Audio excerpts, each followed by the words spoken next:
تو یہ اتفاق سے اس میں سورج بھی نکلا ہے. بڑا خوبصورت علاقہ ہے, بہت پیارا علاقہ ہے, بہت خوبصورت علاقہ ہے, آپ لوگ دیکھ ہی رہے ہیں. اور اس کو کنٹری سائڈ بھی کہہ سکتے ہیں. راستے میں گاؤں آئے ہیں, ہم گاؤں سے گزر رہے ہیں. اور ٹکویر بھی ایک چھوٹا سا قصبہ یا شہر ہے جہاں ہم ابھی انٹر ہوئے ہیں. اور اس گھر کے بارے میں کہا جاتا ہے کہ یہ سب سے پرانا گھر ہے جو میرے پیچھے آپ کو نظر آ رہا ہے اس علاقے کا, جو کہ سینکڑوں سال پرانا ہے. اور یہاں کے درخت اور یہاں کے میدان اگر آپ دیکھیں, یہ بڑی خوبصورت جگہ ہے.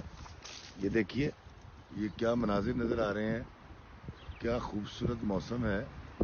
اور آپ انجوائے کریں گے آپ اگر یہاں آئیں گے تو. یہ مجھے تو بہت ہی اچھا لگا یہ علاقہ, اور میں یہاں کے بڑا اچھا محسوس کر رہا ہوں, بڑا خوش محسوس کر رہا ہوں. اور آج میں ڈمرا کی طرف جا رہا ہوں یہاں سے, اور ڈمرا کے اندر میری تقریب رونمائی تیسری تقریب رونمائی چکر چھولے کی ہے. اور میں چاہوں گا کہ میں آپ کو یہ علاقہ دکھاؤں. دیکھیں پیچھے سے وہ ٹریفک بھی آ رہی ہے, کہیں ہلکی ہلکی کہیں گاڑی آ جایا کرتی ہے. اور میں یہاں جب آیا ہوں تو میں نے سوچا کہ کیوں نہ میں یہاں آپ کو وہ اپنی بک بھی دکھاؤں. وہ ہے یہ چکر چھولے, یہ دیکھیے.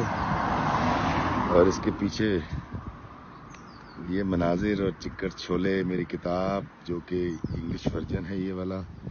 اور اس کو جب آپ یہاں سے آپ دیکھتے ہیں تو یہ اردو میں ہے. اور مجھے بڑا اچھا لگ رہا ہے یہاں آ کر. اور آپ کو اپنی کتاب بھی دکھا رہا ہوں, یہ دیکھیے. اور یہ مناظر دیکھیے, بڑا خوبصورت علاقہ ہے, بہت خوبصورت جگہ ہے. I like it. میں صرف اتنا کہوں گا کہ میرا اللہ بہت بڑا ہے, اس نے دنیا اتنی خوبصورت بنائی ہے. اور اگر میں اس کتاب کی تقریب کے لیے یہاں نہ آتا, یا جو ہماری کشور بہن ہے وہ اگر مجھے دعوت نہ دیتی, تو شاید اس ساری دنیا کی اتنی ساری خوبصورتی میں دیکھ نہ پاتا. ابھی ہمارا کھانا انتظار کر رہا ہے اور ہم جا رہے ہیں ٹکویر میں ایک ہوٹل میں جہاں پاکستانی کھانے, حلال کھانے تیار ہو چکے ہیں. ہم یہ کھائیں گے اور پھر یہاں سے جائیں گے ڈمرا, اور اس کی ساری کوریج رات کو میں آپ کو ضرور دکھاؤں گا. تو یہ رہی میری کتاب چکر چھولے, اور مجھے دیجیے اجازت. اور باقی ساری باتیں آگے جا کے ہوں گی. السلام علیکم.